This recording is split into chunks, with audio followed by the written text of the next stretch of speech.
আসসালামু আলাইকুম ওয়া রাহমাতুল্লাহি ওয়া বারাকাতুহু। সম্মানিত শ্রোতা বন্ধুরা, সকলেই আমার পক্ষ থেকে শুভেচ্ছা নিন। আমি আজকে আপনাদের সামনে এমন একটি হাদিস বলবো যে হাদিসে পাকের মধ্যে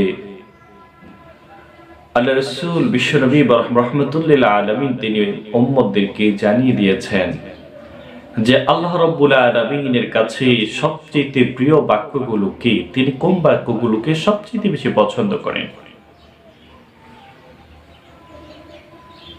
عن سمرة بن جندب رضي الله تعالى عنه أنه قال قال رسول الله صلى الله عليه وسلم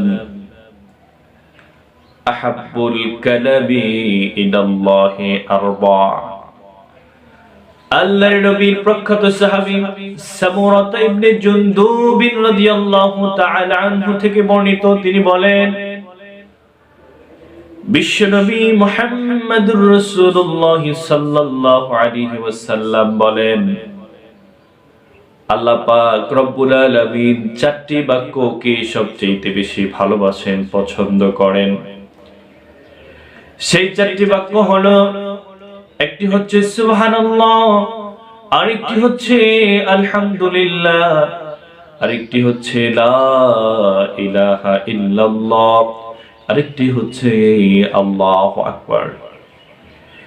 এই চারটি বাক্যকে আল্লাহ পাক সবচেয়ে বেশি ভালোবাসেন।